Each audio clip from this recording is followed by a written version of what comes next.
Today, we are going to look at proving that two triangles are congruent just given coordinates of their vertices. Okay? So if you remember, last week we were talking about proving triangles congruent by side, side, side, or side, angle, side. Right? The side, side, side one was if we could just show that all three pairs of sides were congruent, then I can say the triangles are congruent. That's what we're going to use here. So to do that, we're actually going to calculate the lengths of all three sides of the triangle. If we're just given coordinate points, the way that we find the lengths of the sides, or the distances between the points, is the distance formula. Right? The distance formula is this one. Okay, now remember, you will never have to memorize this. And this will always be given to you. You just have to understand how to use it. Okay? Why do you have to put a square root? Can you just make it x2 minus x1? Why do you have to square it and then do the square root? Do you want like the actual like long mathematical explanation? Yes. Can you give me? Because I want to know what Actually, I yeah, have to do. I'll agree. Yeah, long mathematical explanation. Okay, so this comes from the Pythagorean theorem. So what we're actually doing when we're finding the distance between 2 points, I'll just well actually I'll do the first one here. So P is at 5, -4. So 1, 2, 3, 4, 5. 2, 3, 4. So here's P, and then Q is at 3.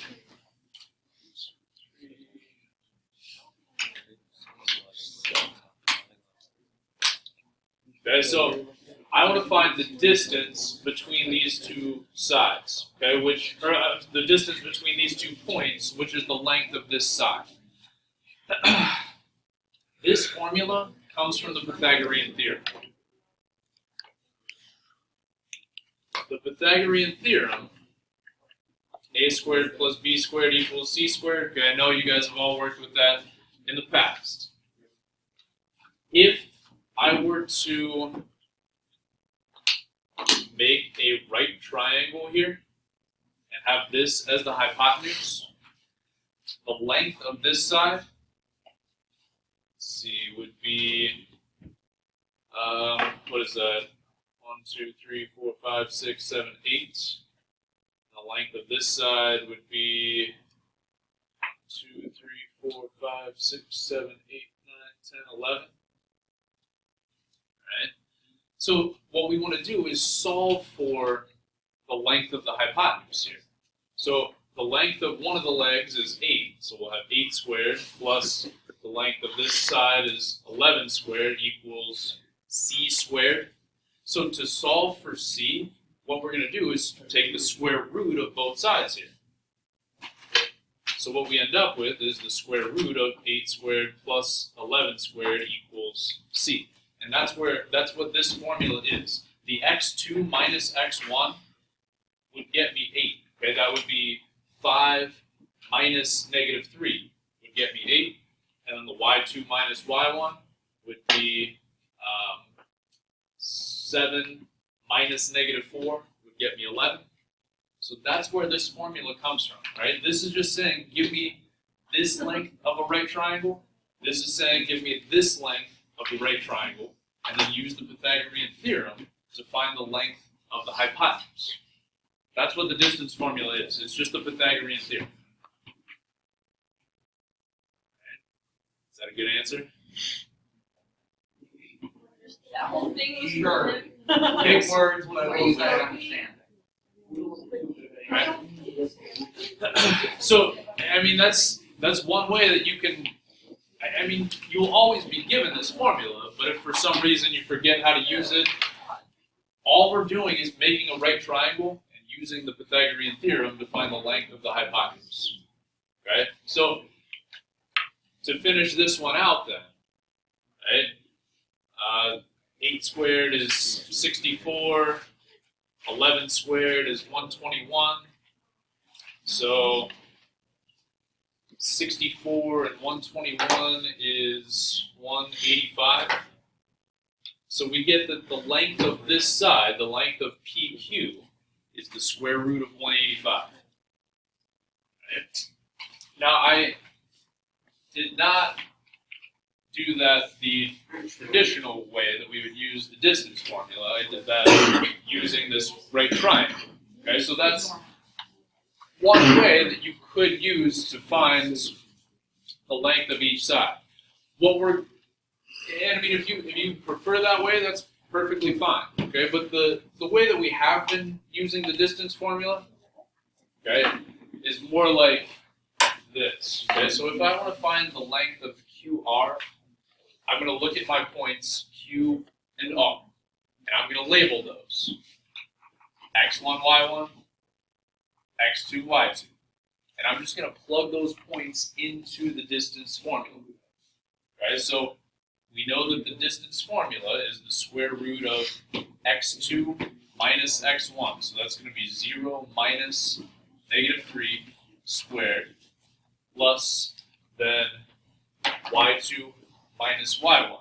So 2 minus 7 squared. Okay. Then we can just simplify from here. So this will 0 minus -3 would be +3, and then 2 minus 7 is -5. So we end up with 9. 3 squared is 9, and then -5 squared. Be careful here. When we did distance formula, I still saw some people messing this up at the end. -5 squared is a +25. Because that means -5 times -5. A negative times a negative is a positive. Okay? So then just add those together, and we get the square root of 34.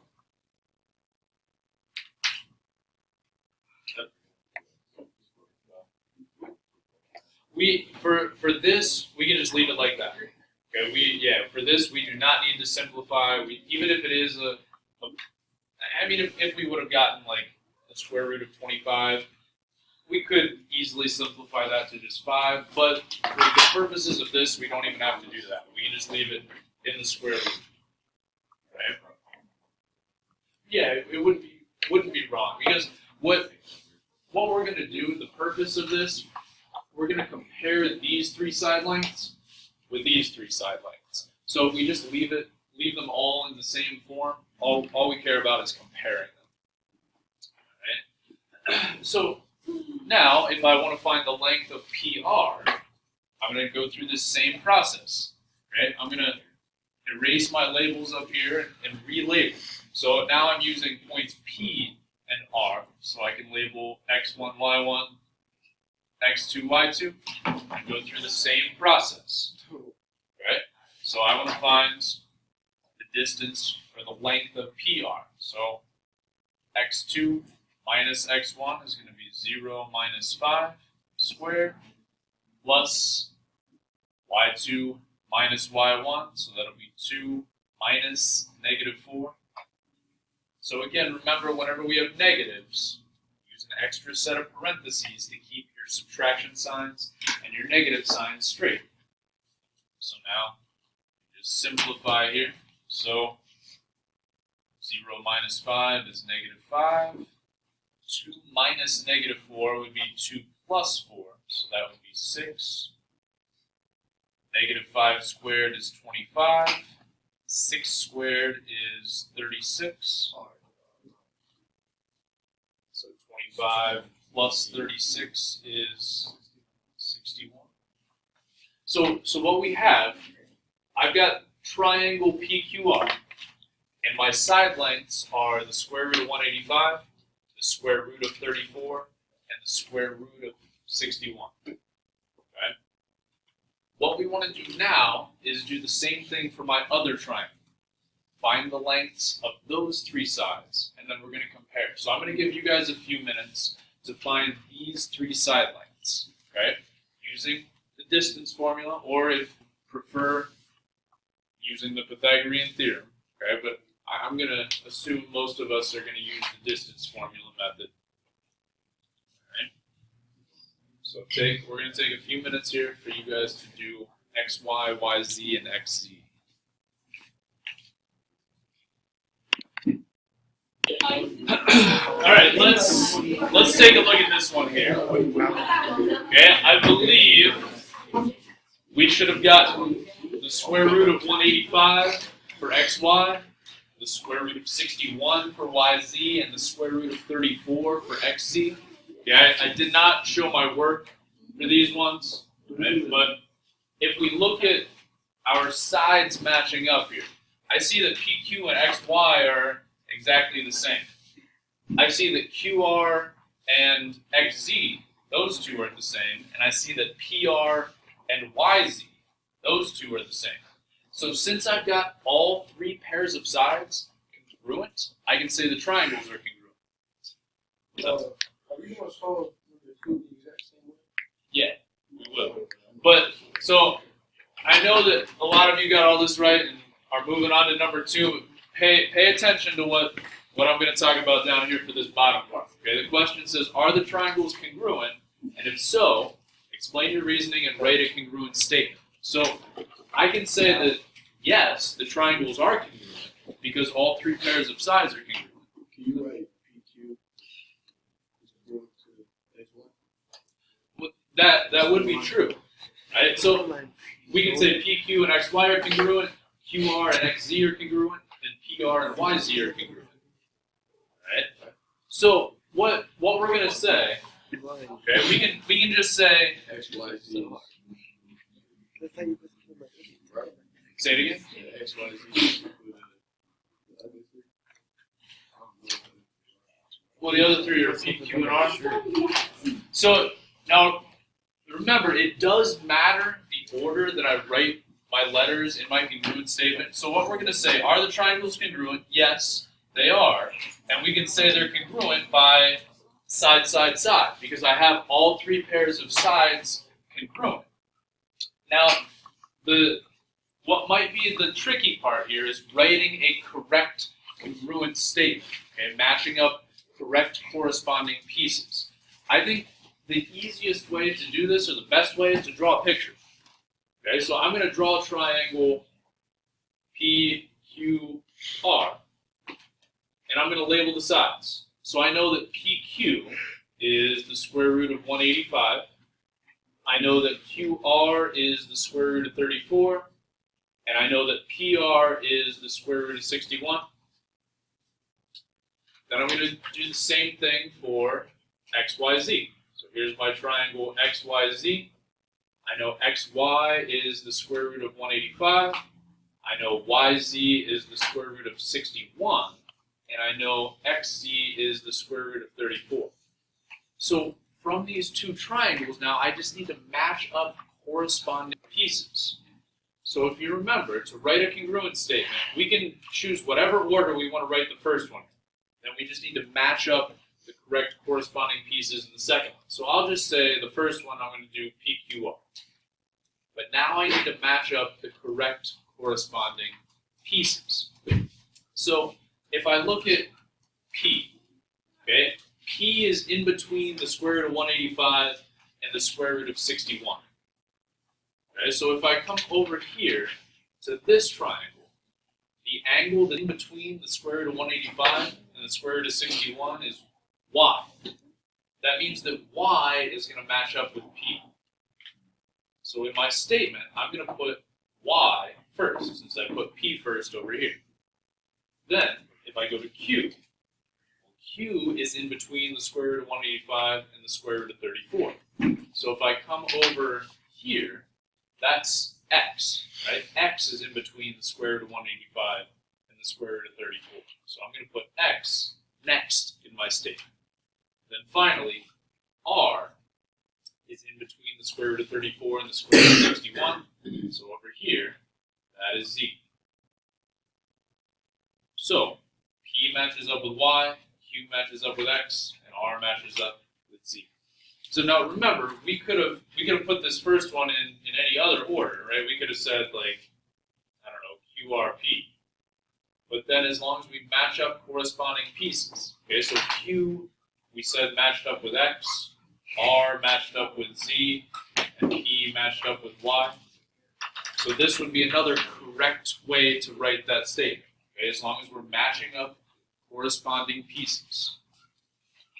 Okay? So,